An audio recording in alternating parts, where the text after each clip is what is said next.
April 22ನೇ ತಾರೀಕು ಭಾರತದ ಶಿರೋಪ್ರಾಯವಾಗಿರ್ತಕ್ಕಂಥ ಕಾಶ್ಮೀರದಲ್ಲಿ ನಡೆದಿರ್ತಕ್ಕಂಥ ದುರ್ಘಟನೆ ಪ್ರತಿಯೊಬ್ಬ ಭಾರತೀಯನಿಗೂ ನೋವನ್ನುಂಟು ಮಾಡಿದೆ.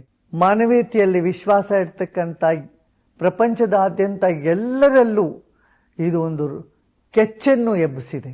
ಅಲ್ಲ, ಒಬ್ಬ ವ್ಯಕ್ತಿಯನ್ನ ನಿನ್ನ ಧರ್ಮ ಏನು ಅಂತ ಕೇಳ್ಬಿಟ್ಟು ಅವನ ಧರ್ಮದ ಆಧಾರದ ಮೇಲೆ ಅವನಿಗೆ ಗುಂಡಿಟ್ಟು ಕೊಂದಿರೋದು ಅಮಾನುಷ್ಯ ಕೃತ್ಯ ಅಲ್ಲದಿದ್ರೆ ಇನ್ನೇನಿರು.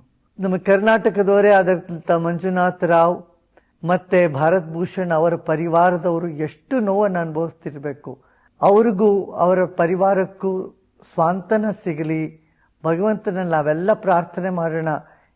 ಅವರ ನಷ್ಟವನ್ನು ಯಾರು ತುಂಬಕ್ಕಾಗೋದಿಲ್ಲ, ಆದರೆ ಅವರ ಈ ಒಂದು ದುಃಖವಾದ ಪರಿಸ್ಥಿತಿಯನ್ನು ಎದುರಿಸ್ತಕ್ಕಂಥ ಶಕ್ತಿ ಬರಲಿ ಅಂತ ಮಾತ್ರ ನಾವು ಪ್ರಾರ್ಥನೆ ಮಾಡ್ಬೋದು. ಮತ್ತೆ ಈ ತರ ಧಾರ್ಮಿಕ ಮತಾಂತತೆಯನ್ನು ಸಮಾಪ್ತ ಮಾಡಲಿಕ್ಕೆ ಪ್ರತಿಯೊಬ್ಬರು ಪಣ ಕಟ್ಟಿ ನಿಲ್ಲಬೇಕಾಗ್ತದೆ.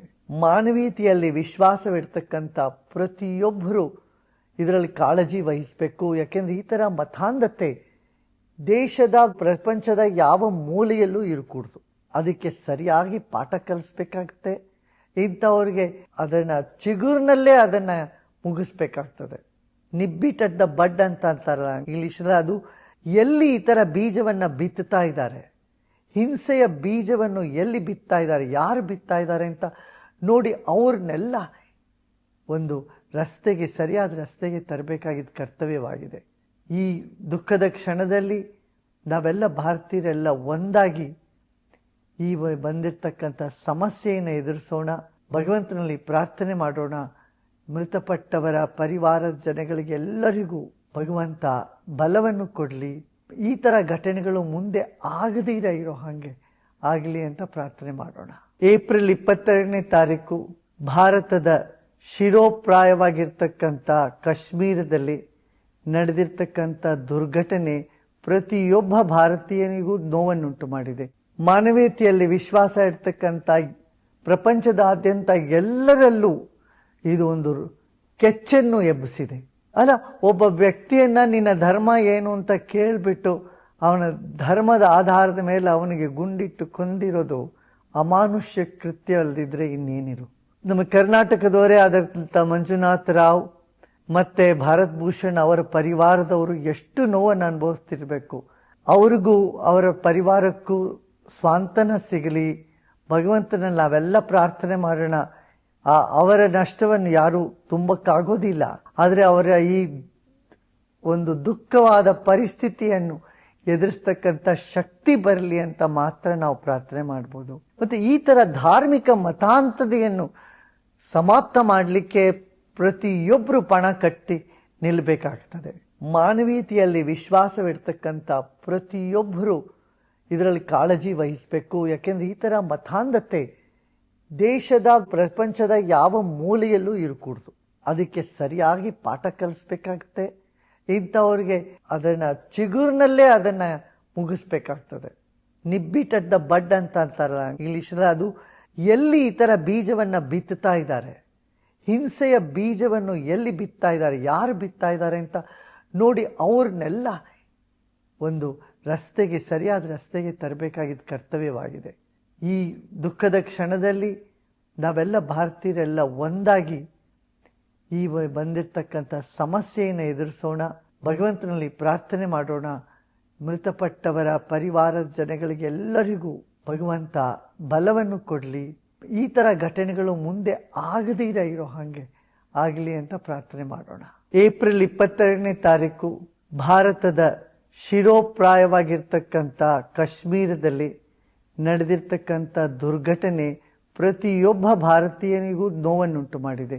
ಮಾನವೀಯತೆಯಲ್ಲಿ ವಿಶ್ವಾಸ ಇರ್ತಕ್ಕಂಥ ಪ್ರಪಂಚದಾದ್ಯಂತ ಎಲ್ಲರಲ್ಲೂ ಇದು ಒಂದು ಕೆಚ್ಚನ್ನು ಎಬ್ಬಿಸಿದೆ. ಅಲ್ಲ, ಒಬ್ಬ ವ್ಯಕ್ತಿಯನ್ನ ನಿನ್ನ ಧರ್ಮ ಏನು ಅಂತ ಕೇಳ್ಬಿಟ್ಟು ಅವನ ಧರ್ಮದ ಆಧಾರದ ಮೇಲೆ ಅವನಿಗೆ ಗುಂಡಿಟ್ಟು ಕೊಂದಿರೋದು ಅಮಾನುಷ್ಯ ಕೃತ್ಯ ಅಲ್ಲದಿದ್ರೆ ಇನ್ನೇನಿರು.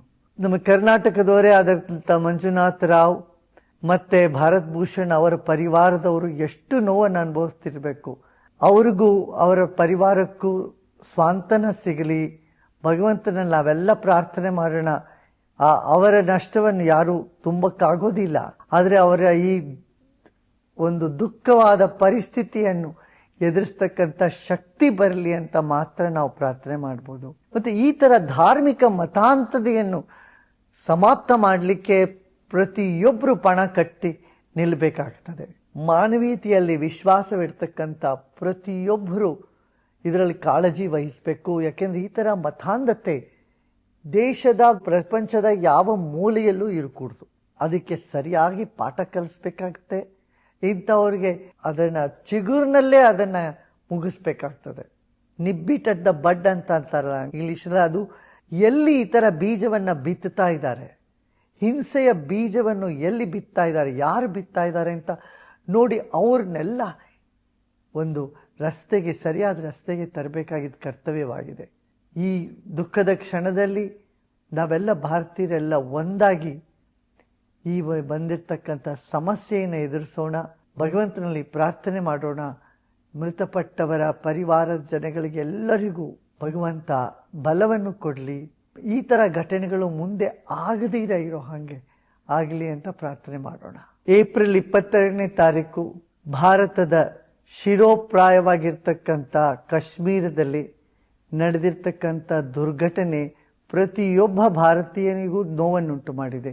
ಮಾನವೀಯತೆಯಲ್ಲಿ ವಿಶ್ವಾಸ ಇಡ್ತಕ್ಕಂಥ ಪ್ರಪಂಚದಾದ್ಯಂತ ಎಲ್ಲರಲ್ಲೂ ಇದು ಒಂದು ಕೆಚ್ಚನ್ನು ಎಬ್ಬಿಸಿದೆ.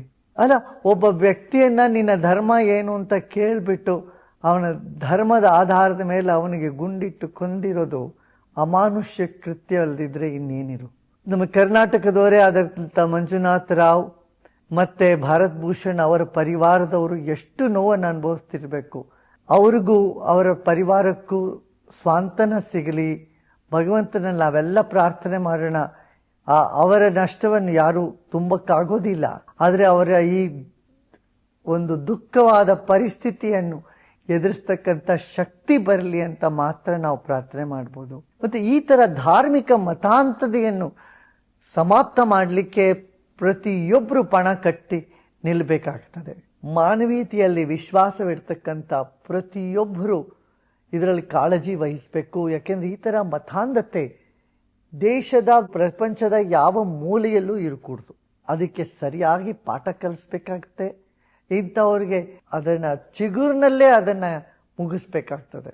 ನಿಬ್ಬಿಟ್ ಅಟ್ ದ ಬಡ್ ಅಂತ ಅಂತಾರಲ್ಲ ಇಂಗ್ಲಿಷಲ್ಲಿ, ಅದು ಎಲ್ಲಿ ಈ ತರ ಬೀಜವನ್ನ ಬಿತ್ತುತ್ತಾ ಇದ್ದಾರೆ, ಹಿಂಸೆಯ ಬೀಜವನ್ನು ಎಲ್ಲಿ ಬಿತ್ತಾ ಇದ್ದಾರೆ, ಯಾರು ಬಿತ್ತಾ ಇದ್ದಾರೆ ಅಂತ ನೋಡಿ ಅವ್ರನ್ನೆಲ್ಲ ಒಂದು ರಸ್ತೆಗೆ, ಸರಿಯಾದ ರಸ್ತೆಗೆ ತರಬೇಕಾಗಿದ್ದ ಕರ್ತವ್ಯವಾಗಿದೆ. ಈ ದುಃಖದ ಕ್ಷಣದಲ್ಲಿ ನಾವೆಲ್ಲ ಭಾರತೀಯರೆಲ್ಲ ಒಂದಾಗಿ ಈ ಬಂದಿರತಕ್ಕಂಥ ಸಮಸ್ಯೆಯನ್ನು ಎದುರಿಸೋಣ.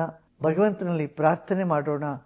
ಮೃತಪಟ್ಟವರ ಪರಿವಾರದ ಜನಗಳಿಗೆ ಎಲ್ಲರಿಗೂ ಭಗವಂತ ಬಲವನ್ನು ಕೊಡಲಿ. ಈ ತರ ಘಟನೆಗಳು ಮುಂದೆ ಆಗದಿರ ಇರೋ ಹಾಗೆ ಆಗಲಿ ಅಂತ ಪ್ರಾರ್ಥನೆ ಮಾಡೋಣ.